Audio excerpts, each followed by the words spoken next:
जैसा कि last episode में हमने देखा था कि सीनियर माँ और लांग के दरमियान जबरदस्त फाइट हुई। दरअसल लांग शानिया एकेडमी को डिस्ट्रॉय करना चाहता था ताकि सेंट जीशंग की सारी लेगेसी जैंग को मिले। वहीं पर जैंग के लोगों ने बाओपिंग और उसके साथियों को किडनैप किया ताकि वो चिनपिंग से सेंट जीशंग का जेड सील हासिल कर पाए। ये जेड सील जैंग के लिए काफी ज्यादा इम्पोर्टेंट था, मगर क्यों, चलो हमें इस एपिसोड में पता चलेगा। तो इस एपिसोड की शुरुआत में हमें एक एल्डर दिखाया जाता है जिसका नाम था चुवेई और ये डाली डायनेस्टी का नेशनल मास्टर है। वो अपनी पावर्स को रिलीज करते हुए कॉफिन की जंजीरों को तोड़ने लगा, जिसके चलते थोड़ी देर में वो कॉफिन ओपन हो चुका था और उसमें से बाहर आया जैंग। चुवेई उससे कहता है कि मैंने मेरी आधी सोल को तुम्हारे अंदर डाल दिया है, यानी कि तुम अब मेरा ही एक फॉर्म बन चुके हो। और यही वजह थी कि जैंग इतना ज्यादा पावरफुल है। एल्डर वांग ने पहले ही अंदाजा लगा लिया था कि ये बंदा किसी का क्लोन होगा, तो उनकी बात यहाँ पर सच साबित हुई। चुवेई जैंग को बता रहा था कि अब तुम्हें स्मॉल टाउन जाना होगा, वहाँ तुम्हें मेरे अधूरे काम को पूरा करना है, मगर ये तुम्हें संभाल कर करना होगा। अगर तुम पे वहाँ पर कोई अटैक हो गया तो तुम अपनी सोचने की शक्ति खो दोगे। जो सुनकर जैंग हंसते हुए कह रहा था कि तुम तो खुद को काफी अच्छे से इंस्ट्रक्शंस देते हो।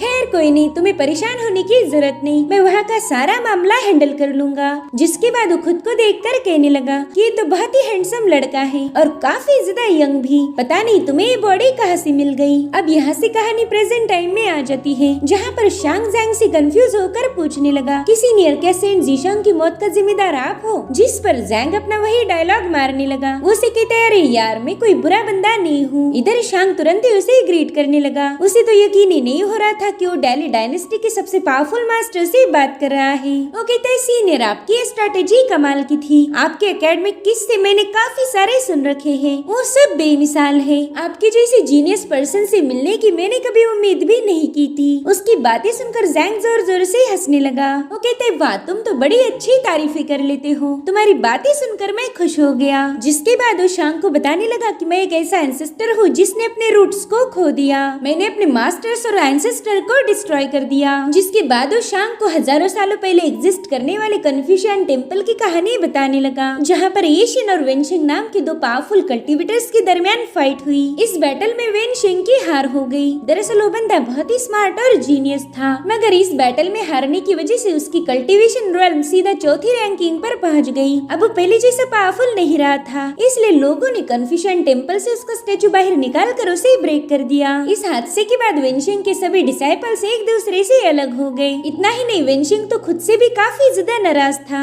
इसलिए उसने खुद को मेरिट फॉरेस्ट में कैद कर लिया। सेंट जीशंग भी इसी वेनशिंग का डिसाइपल था। उसने वेनशिंग से काफी सारा नॉलेज हासिल किया और फिर बाद में उसने खुद को लीजू हेवन केव में सील कर दिया, जो कि है ये स्मॉल टाउन। दरअसल मास्टर वेनशिंग के दो खास डिसाइपल्स थे, एक तो है सेंट जीशंग और दूसरा था मैं, लेकिन मेरी रैंकिंग जीशंग से काफी ज्यादा अच्छी थी। साथ ही साथ मैं ही वेनशिंग का फर्स्ट डिसाइपल था और फिर मैं वही पहला डिसाइपल बन गया जिसने अपने मास्टर को धोखा दिया। मेरी रैंकिंग अच्छी होने के बावजूद भी मास्टर हमेशा उस जीशंग को ही पसंद करते थे, तो मास्टर वेनशिंग से नफरत होने के लिए इतना बहाना काफी हो गया। ये सब सुनकर शांग काफी ज्यादा हैरान था। वो कहते सीनियर इसका मतलब तो ये है कि आप और सेंट जीशंग मार्शल ब्रदर्स थे। जिस पर जैंग हंसते हंसते कहने लगा हाँ मैं सेंट जीशंग का सीनियर हूँ, वो मुझे बड़ा भाई बुलाता है। भले ही हम दोनों एक ही सेक्ट से बिलोंग करते हो, मगर हमारी किस्मत अलग थी। मैं नॉलेज के मामले में सेंट जीशंग से भी अच्छा था, मगर उस मास्टर ने लीजू केव में मुझे ना भेजकर जीशंग को भेजा। मुझे तो ये भी पता नहीं था कि जीशंग है कहाँ पर, तो मैंने मास्टर वेनशिंग से पूछा कि जीशंग कहाँ गया है। अब सोचो और बताओ कि उसने मुझे जवाब देने में कितना वक्त लगाया होगा। जिस पर शांग कतराते हुए कहने लगा कि शायद एक हफ्ता, मगर उसके जवाब से जैंग बिल्कुल भी खुश नहीं हुआ। वो कहता है उस मास्टर वेनशिंग ने मुझे 10 सालों बाद जवाब दिया। उसने एक लंबे अरसे के बाद मुझे बताया कि उसने सेंट जीशंग को लीजू केव में भेजा था।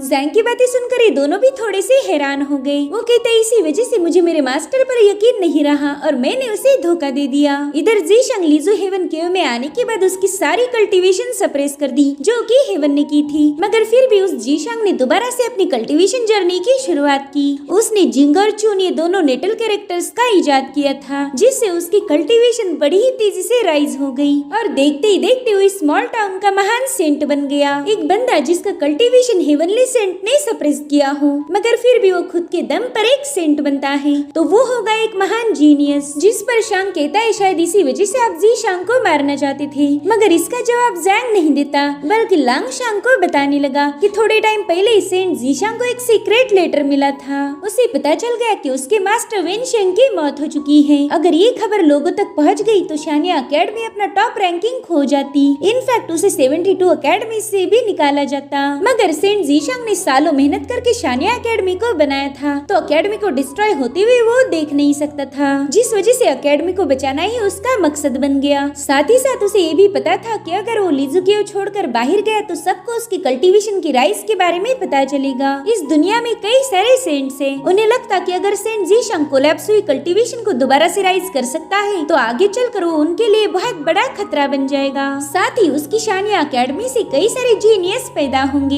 जो कि उनके लिए मुसीबतें खड़ी कर सकते थे। तो शांग कहता है शायद इसी वजह से सेंट जीशांग स्मॉल टाउन छोड़कर नहीं जाना चाहता था, क्योंकि उसकी कल्टीवेशन स्टाइल सबसे अलग है। मगर सेंट जीशांग का प्लान तब फेल हुआ जब मास्टर वान स्मॉल टाउन में वक्त से पहले ही पहुंच गया। लांग कहता है कि डेली डायनेस्टी को सेंट जीशांग की कल्टीवेशन स्टाइल की भनक लग गई थी, इसलिए उन्होंने अपने 3 रिलीजन्स 3 फैमिलीज के लोगों को स्मॉल टाउन में भेजकर यहाँ की 3 ट्रेजर्स को कलेक्ट करवा लिया। वो तीनों पावरफुल ट्रेजर्स उन फैमिली के लिए बहुत बड़ा इनाम था, मगर लीजू हेवन केव के लिए एक मुसीबत। उन ट्रेजर्स की जाने की वजह से लीजू हेवन केव की कोलैप्स होने का स्पीड बढ़ गया और डेली डायनेस्टी की यही मूव सेंट जीशांग के लिए एक डेथ वारंट बन गई, जिस पर शांग कहने लगा कि लीजू हेवन केव का एग्जिस्टेंस ही हेवंस और नेचर के नियमों के खिलाफ था। अगर हेवन लीजू केव पर हमला करता तो इस टाउन का हर एक शख्स मारा जाता। ये बात हम सब जानते हैं, और सेंट जीशांग भी इसी टाउन की बर्बादी के साथ मारा जाता। तो फिर डेली डायनेस्टी को 3 ट्रेजर यहाँ से गायब करने की क्या जरूरत थी? आज न कल वैसे भी जीशांग उनके रास्ते से हटने ही वाला था, जिस पर जैंग कहता है हाँ, मगर यही तो इस गेम की ब्यूटी है। अगर हेवन स्मॉल टाउन पर अटैक करता तो सेंट जीशांग की कल्टीवेशन बड़ी ही तेजी से ड्रॉप हो जाती, साथ ही साथ पूरा टाउन भी डिस्ट्रॉय हो जाता। लेकिन सेंट जीशांग के होते हुए लोग मरे ना, ऐसा तो नहीं हो सकता। ये तो जीशांग के उसूलों के खिलाफ है। आफ्टर ऑल वो विंशिंग का फेवरेट डिसाइपल था, तो भला वो लोगों को मरने कैसे देगा? और इसीलिए उसने लीजू हेवन केव को अपने सेंट फॉर्म के हाथों में रख दिया, ताकि हेवन के अटैक लीजू केव यानी कि स्मॉल टाउन पर ना होकर उस पर हो। हेवनली सेंट भी उसकी इस हरकत से काफी ज्यादा भड़क गए थे, क्योंकि हेवंस के भी कुछ रूल्स होते हैं। वो लगातार अटैक नहीं कर सकते, एक सर्टेन लिमिट तक ही उन्हें हमला करने की परमिशन होती है। अब वो चारों सेंट आए थे स्मॉल टाउन को डिस्ट्रॉय करने, मगर सेंट जीशांग दीवार बन के उनके बीच में खड़ा हो गया। उसने तब तक हेवंस के अटैक को झेला जब तक कि उन सेंट्स की लिमिट क्रॉस नहीं होती। सेंट्स को लग रहा था कि वो जीशांग के साथ साथ लीजू हेवन केव को भी खत्म कर देंगे, मगर उन्हें पता ही नहीं कि सेंट जीशांग की कल्टीवेशन कहाँ तक पहुंची हुई है। और इस तरह से सेंट जीशांग ने खुद को सैक्रिफाइस करते हुए स्मॉल टाउन को बचा लिया। मगर वो इतना भी बेवकूफ नहीं था, उसने मरने से पहले अपनी लेगेसी किसी और के हवाले कर दी, ताकि वो हमेशा इस दुनिया में अमर रहे। उसका सक्सेसर उसी के जैसा यूनिक कल्टीवेटर बनेगा, साथ ही साथ वो इस दुनिया का नंबर 1 जीनियस होगा। मगर सेंट जीशांग ने अपने बड़े भाई को हल्के में लेने की गलती कर दी। उसने कभी सपने में भी नहीं सोचा होगा कि मैं वापस आकर उसकी सारी लेगेसी को 1 बाय 1 डिस्ट्रॉय कर दूंगा। मैं दुनिया को दिखाना चाहता हूँ कि उसकी कल्टीवेशन का तरीका हेवन के नियमों के खिलाफ है। अगर मैं ये बात साबित कर पाया तो मेरे पास एनलाइटनमेंट हासिल करने का मौका होगा, और फिर बाद में मैं उसी की कल्टीवेशन स्टाइल को अपना कर इस दुनिया का सबसे पावरफुल सेंट बन जाऊंगा। और इसी वजह से मैंने यहाँ पर एक एग्जाम सेटअप किया है। अगर मेरे सारे प्लान सही से काम कर गए तो जीशांग का सक्सेसर खुद ही उसके इनहेरिटेंस से कट ऑफ हो जाएगा। वेल, इस एग्जाम के लिए मैंने बस एक ही कैंडिडेट को सिलेक्ट किया है, जो कि है नीपिंग लैंड में रहने वाला चेनपिंग। शांग कहता है सीनियर, मैं उस चेनपिंग से मिला हूँ, उसके पास कोई कल्टीवेशन नहीं और ना ही कोई स्पेशल एबिलिटी। भला सेंट जीशांग उसके जैसे बंदे को अपना सक्सेसर क्यों चुनेंगे? इसी वजह से हम ये बात इतने यकीन के साथ नहीं कह सकते कि चेनपिंग ही सेंट जीशांग का सक्सेसर होगा। तो जैंग कहता है देखो, जीशांग के क्लोज फ्रेंड में बहुत ही कम लोग थे। एक तो है सीनियर माँ, जिसने लांग को मारने के चक्कर में अपनी जान गंवा दी। दूसरा था जाओयाओ, मगर उसका भी जेड सील मैंने छीन लिया, तो वो सक्सेसर नहीं हो सकता। तो अब बाकी बचा एक ही जेड सील, जिस पर जिंगे वर्ड लिखा हुआ है। तो शांग उसे कंफ्यूज होकर कहने लगा कि सीनियर, मैं आपकी बात को समझ नहीं पा रहा हूँ। तो जैंग एक चेस पीस को बोर्ड पर रखते हुए बताने लगा कि चेनपिंग ही इस शतरंज का सबसे इम्पोर्टेंट पीस है। वो इस चेस गेम का हिस्सा तब से है जब उसका जन्म हुआ था। यही चेनपिंग सेंट जीशांग की सबसे बड़ी चाल है, जिससे वो मुझे इस गेम में मात देना चाहेगा। इस स्मॉल टाउन के सभी सभी लोग चेनपिंग को अंडर एस्टिमेट करते आए हैं। सबको लगता है कि वो बंदा एक नंबर का लूजर है। जिस दिन उसकी नेटल पोर्सलेन ब्रेक हुई उसी दिन से वो इस कल्टीवेशन के पिंजरे से आजाद हो गया। उसकी कल्टीवेशन की जर्नी शुरू होने से पहले ही खत्म हो गई, जिसके बाद उसके पेरेंट्स की भी डेथ हो गई, जिससे चेनपिंग पूरी तरह से अकेला पड़ गया। कोई उसकी मदद करने के लिए तैयार नहीं था। तब एल्डर वांग ने उसे ब्रीदिंग टेक्निक सिखाई।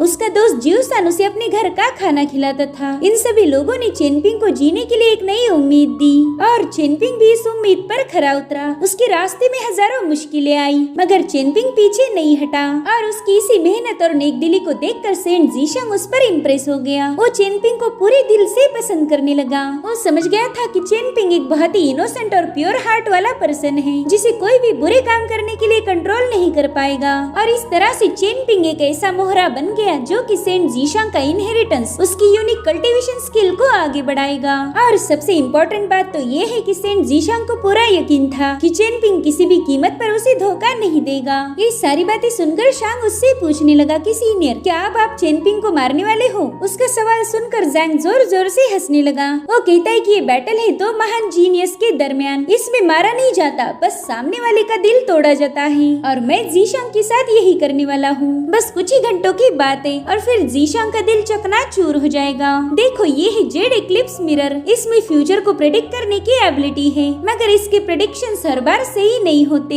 हालांकि ये बात उस चेनपिंग को पता ही नहीं। वो उसी पर यकीन करेगा जो हम उसे शो करेंगे। जिसके बाद उस जेड मिरर को लांग के हवाले कर देता है। जैंग उसे बता रहा था कि ये मिरर चेनपिंग के दिल को समझकर उसका फ्यूचर शो करेगा। अब तुम जानते हो कि इसका यूज तुम्हें कैसे करना है। तो लांग कहता है, सीनियर, मैं जरूर से उस चेनपिंग का मन बदल दूंगा। वो चाहकर भी सेंट जीशन का सक्सेसर नहीं बन पाएगा, उल्टा वो आपके हाथ की कठपुतली बन के रह जाएगा। इधर चेनपिंग बाओपिंग के साथ उस माउंटेन पर पहुंच चुका था। वो देखता है कि शानिया एकेडमी के स्टूडेंट्स लांग के कब्जे में हैं।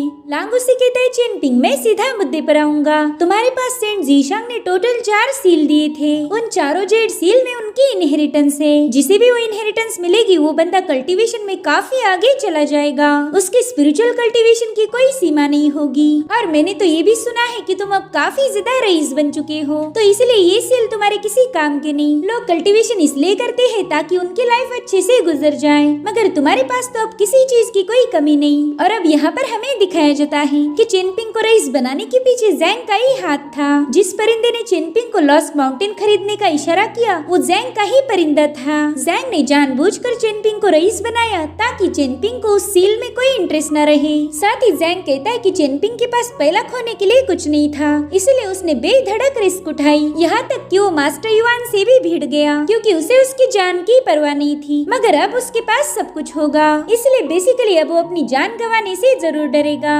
अगर उसने बिना कोई बहस किए सेंट जीशंग का सील हमारे हवाले कर दिया तो ऑटोमेटिकली जीशंग के सक्सेसर लाइन से कट ऑफ हो जाएगा। अब चेनपिंग का डिसीजन क्या होगा ये इंटरेस्टिंग है। और उसी वक्त चेनपिंग ने वो जेड सील निकाल कर सीधा लांग की तरफ थ्रो कर दिया। वो कह रहा था कि अगर मेरी जगह सेंट जीशंग होते तो वो भी यही करते। वो इस इनहेरिटेंस को बचाने के लिए बच्चों की जान खतरे में नहीं डालेंगे। अब जैसे लांग के हाथों जेड सील आया उसने तुरंत ही उन बच्चों को रिहा कर दिया। जिसके बाद वो चेनपिंग को बताने लगा कि सुई डायनेस्टी और डाली डायनेस्टी कट्टर दुश्मन है और तुम लोग जाने वाले हो सुई डायनेस्टी, जो कि हमारी डाली डायनेस्टी के साथ गद्दारी होगी। एक बहुत बड़ा ट्रीजन है। जिसके बाद उन बाकी बच्चों को बताने लगा कि तुमने अपने माँ बाप के बारे में सोचना चाहिए। अगर तुम गलती से भी सुई डायनेस्टी गए तो उनकी जान खतरे में पड़ जाएगी। इसलिए मैं चाहता हूँ कि तुम सभी डिसाइपल पियून माउंटेन जाओ। वैसे भी तुम तो बस 5 लोग हो, भला सुई डायनेस्टी भी जाकर तुम लोग क्या ही उखाड़ लोगे। और अगर तुम सुई डायनेस्टी जाने के लिए तैयार भी हो गए तो वहाँ तुम्हें लेके कौन जाएगा। यकीन मानो तुम्हें वहाँ ले जाने के लिए कोई अपनी जान खतरे में नहीं डालेगा। और अगर तुम लोगों को ये लगता है कि ये चेनपिंग तुम्हें लेके जाएगा तो तुम पूरी तरह से गलत हो। ये बंदा तो अपने जेड सील को भी संभाल नहीं पाया, भला ये तुम्हारी रिस्क क्या ही उठाएगा। जिसके बाद लांग ने जेड एक्लिप्स मिरर बाहर निकाल लिया। अब वो मिरर चेनपिंग को उसके फ्यूचर के विजन्स दिखा रहा था, जहाँ पर सेंट जीशंग पूछते कि चेनपिंग अब तो तुम काफी ज्यादा रईस बन गए हो, फिर ये फिशिंग करके तुम्हें क्या मिलेगा। जिस पर चेनपिंग कहता है पहला तो मैं फिशिंग सर्वाइवल के लिए किया करता था और अब करता हूँ एंजॉय के लिए। अब तो बस मुझे मेरे दोस्तों के साथ वक्त बिताना है। जिस पर सेंट जीशंग हंसते हुए कहते कि हाँ तुम दोस्तों को काफी ज्यादा इम्पोर्टेंस देते हो। और तभी चेनपिंग को फील हुआ कि उसे अब एक अहम फैसला लेना पड़ेगा। साथ ही साथ उसे विजन आने लगे कि बाओपिंग और उसके सारे साथी मारे जा चुके हैं। वेल उन्हें लांग ने खत्म कर दिया था और अब अब लांग चेनपिंग की आंखों में अपनी उंगलियां धंसाकर उसे भी मार देता है। जब चेनपिंग की आंख खुली तब वो एक कॉफिन के अंदर था। उसके साथ उस कॉफिन के अंदर उन बच्चों की लाशें भी थी और तभी उन पर कई सारे एरोस से अटैक होने लगा, जो देखकर चेनपिंग काफी ज्यादा डर जाता है। और फिर कुछ लोग उस कॉफिन को पहाड़ से नीचे फेंक देते हैं। पहाड़ से नीचे जाते ही वो कॉफिन ओपन हो गई, जिसमें से चेनपिंग और उन सभी बच्चों की लाशें बाहर आ गई थी। इधर बाओ से इल्यूजन से बाहर निकालने की कोशिश करने लगी। तभी लांग उसे बताता है कि चेनपिंग इस इल्यूजन में ट्रैप हो चुका है, वो अब इतनी आसानी से बाहर नहीं आएगा। वो एक मॉर्टल है, इसलिए उसे हर चीज का सोच समझकर फैसला लेना ही होगा। इधर चेनपिंग काफी तेजी से नीचे गिरा था। वो सोचता है कि मैंने ऐसा क्या गलत किया जो मेरे साथ ये सब हो रहा। साथ ही उसे माओ कुजान के साथ हुई फाइट, युआन के पंचेस और अपना घायल दोस्त लियू शियान नजर आने लगा। जितने भी लोगों ने उसे रिजेक्ट किया था वो सभी वन बाय वन उसके सामने आने लगे। वो देखता है कि साई जिनशी ने उसे एक कीड़ा समझकर उसका इमॉर्टलिटी ब्रिज ब्रेक कर दिया और अब ऐसे ही करते करते वो अपने पोर्सलेन की ब्रोकन पीसेस के पास पहुंच चुका था।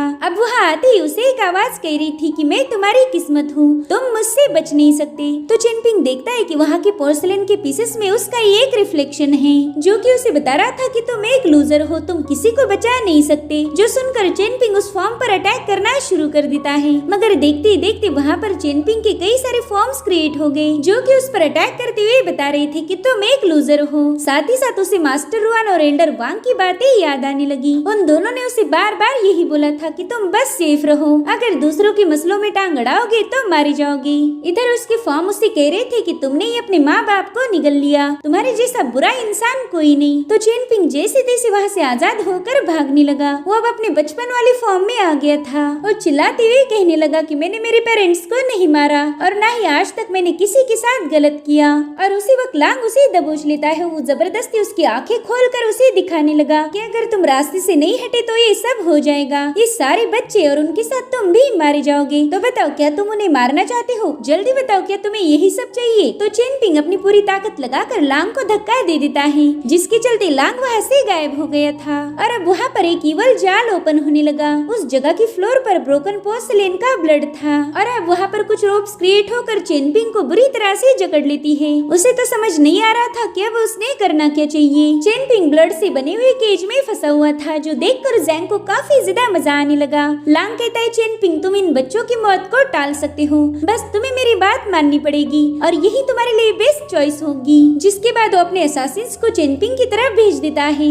अगर चेनपिंग लांग की बात मानने से मना करे तो लांग उसे वहीं पर खत्म करना चाहता था। और तभी बाओपिंग चेनपिंग का हाथ होल्ड करते हुए कहने लगी कि मैं चेनपिंग पर भरोसा करती हूँ, वो हमें जरूर से प्रोटेक्ट करेगा। और उसकी सारी बातें चेनपिंग को भी सुनाई दे रही थी। साथ ही साथ चेनपिंग को सेंट जीशांग की कही बात याद आती है। उन्होंने उसे बताया था कि चेनपिंग अगर तुम किसी परेशानी में फंस गए तो स्प्रिंग ब्रीज ये वर्ड बोल देना, इससे तुम्हारी मदद होगी। तो चेनपिंग ने स्प्रिंग ब्रीज ये वर्ड पुकार लिया। उसके ऐसा बोलते ही वहाँ पर जितने भी पोर्सलेन थे वो गायब होकर एक डिवाइन पावर जमा होने लगी और उसी में से सेंट जीशांग की सोल चेनपिंग के सामने आ जाती है। उन्हें देखकर चेनपिंग काफी ज्यादा हैरान हो गया। वो कहते चेनपिंग आगे का रास्ता और ज्यादा मुश्किलों से भरा है, अगर तुम आगे नहीं बढ़ना चाहते तो कोई बात नहीं, मैं उसके लिए तुम्हें ब्लेम नहीं करूँगा। और तभी चेनपिंग को याद आता है कि सेंट जीशांग ने एक बार उससे पूछा था कि अगर कोई अजनबी बंदा तुम्हारे सामने उस कुएं में गिर गया तो तुम उसे बचाओगे या फिर मरने दोगे। इसका जवाब चेनपिंग उस वक्त उन्हें दे नहीं पाया था, मगर निंग्याओ ने उसे बोला कि ऑफ कोर्स हम उसे बचाएंगे, चाहे उसके लिए हमें एक कुआं भी तोड़ना क्यों न पड़े। साथ ही निंग्याओ ने उसे कहा था कि चेनपिंग तुम तो मरने से बिल्कुल भी नहीं डरते,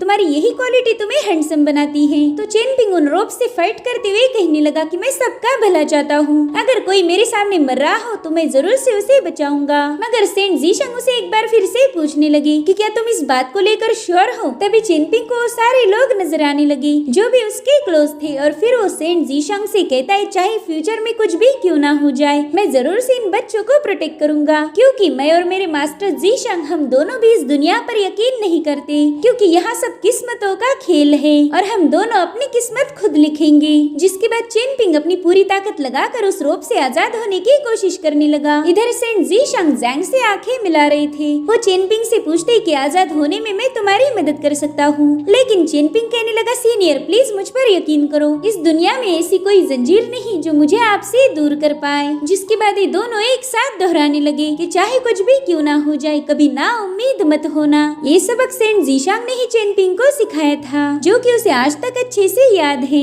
अब चेन पिंग उन रोप के साथ ही आगे बढ़ते हुए सेंट जीशांग से कहने लगा कि सीनियर मैं जरूर से इस मिशन को पूरा करूंगा। जिसके बाद वो अपनी पूरी ताकत लगाकर वहाँ से भागने लगा। सेंट जीशांग उसका शुक्रिया अदा कर रहे थे क्योंकि चेन पिंग ने उनके इनहेरिटेंस को प्रोटेक्ट करने का प्रॉमिस किया था। और अब वो उस मिरर को ब्रेक होने से पहले ही बड़ी तेजी से जाकर केज के लॉक पर टच करता है, जिससे वो जगह अपने आप गायब हो गई। चेन पिंग को अपनी साइड करने का जैंग का प्लान पूरी तरह से चौपट हो गया। वो कहता है जीशांग फाइनली मैं समझ चुका हूँ कि तुमने इस बंदे को क्यों चुना। अगर तुम कहो तो ये तुम्हारे लिए अपनी जान भी दे सकता है। इधर वो इक्लिप्स मिरर ब्रेक होते ही लांग बुरी तरह से घायल हो चुका था और उसी वक्त चेन पिंग ने वहाँ मौजूद असासिन पर पंचेस से हिट किया। उसने एक ही पंच में उस बंदे का काम तमाम कर दिया था। साथ ही चेन पिंग ने बच्चों को वहाँ से भागने के लिए बोल दिया था। वहीं पर लांग उससे कहने लगा कि अगर तुम मेरी बात नहीं मानोगे तो तुम्हारी मौत पक्की है। जिसके बाद वो चेन पिंग पर एक जोरदार पाम अटैक करता है, मगर चेन पिंग उससे नहीं डरता। वो कहने लगा लांग तुमने मुझे जो इल्यूजन्स दिखाए थे वो अगर रियल भी है तो भी मैं पीछे नहीं हटूंगा। मैं तो अपनी जान दाव पर लगाने के लिए भी तैयार हूँ। और उतने में ही शुई वहाँ पर अपने ड्रैगन के साथ एक डैशिंग एंट्री मारती है। उस फायर ड्रैगन की पावरफुल वेव्स ने इन लोगों को काफी पीछे पुश कर दिया था। जैंग ये सब देखकर कहने लगा कि भले ही शुई की हैंड राइटिंग अच्छी नहीं मगर ये तो बहुत ही ज्यादा पावरफुल है। इधर शुई अपनी फायर ड्रैगन की मदद से उस जगह पर आग बरसा रही थी, जिससे लांग के सभी साथी मारे गए। उतने में ही चेन पिंग बड़ी तेजी से जाकर लांग के मुंह पर एक जोरदार मुक्का जड़ देता है, तो लांग ने भी उस पर काउंटर अटैक कर दिया। जो देख शुई सीधे आकर लांग को एक लात मार के पीछे ढकेल देती है, जिसके चलते लांग के हाथ से वो जेड सील नीचे गिर गया था। मगर शुई के सामने होते हुए उसे उठाने की हिम्मत नहीं कर पाता। अब वो अपने ड्रैगन को गायब करते हुए कह रही थी कि दम है तो बस आगे बढ़ के दिखाओ। तो लांग तुरंत ही दुम दबाकर वहाँ से भाग जाता है। अब शुई चेन पिंग को संभालने लगी, साथ ही साथ वो सारे बच्चे भी उसके पास आ गए थे। शुई सोचती कि चेन पिंग ने अपनी जान की परवाह किए बिना ही इन बच्चों को बचा लिया। वहीं पर जैंग ये नजारा देखकर कहने लगा कि मेरे इस एग्जाम का रिजल्ट बहुत ही कमाल का आया। चेन पिंग तुमने साबित कर दिया है कि तुम इस सेंट जीशांग के ट्रू सक्सेसर हो और अब मैंने मेरे रास्ते भी तुम्हारे साथ जोड़ दिए। हम देख पाते कि जैंग के हाथ पर कोई डिवाइन लाइन उभर रही थी। जब चेन पिंग जैंग के मिरर में ट्रैप था उसी वक्त जैंग खुद को उसके साथ जोड़ देता है। वो कहता है कि हम दोनों के रास्ते एक हैं। आज के बाद तुम और मैं हम दोनों भी पावरफुल होंगे, मगर अभी तक मेरा एग्जाम खत्म नहीं हुआ। अगर आगे चलकर तुमने कोई गलती कर दी तो मैं तुम्हें उधर ही खत्म कर दूंगा। जिसके बाद वो चेन पिंग की चेस पीस को पॉन्ड में डुबा देता है। वो कह रहा था कि सही मौका मिलते ही मैं तुम्हें भी तुम्हारे मास्टर के पास पहुंचा दूंगा। जिसके बाद वो खुश होकर सेंट जीशांग से कहने लगा कि जीशांग चेस का ये गेम तुम हार चुके हो। और तभी कुछ पेटल्स फ्लो होते हुए आसमान की तरफ जाने लगी और उसी वक्त जैंग को सेंट जीशांग की आवाज आती है। वो कहते हैं अच्छा क्या मैं सच में ये गेम हार चुका हूँ। और इसी के साथ ये एपिसोड यहीं पर एंड हो जाता है। गाइस इसका अगला वीडियो आज ही पब्लिश होगा और मैं गारंटी देकर बताती हूँ कि वो वीडियो आपको काफी ज्यादा पसंद आने वाला है, इसलिए please stay tune. Thank you so much for watching. Bye bye.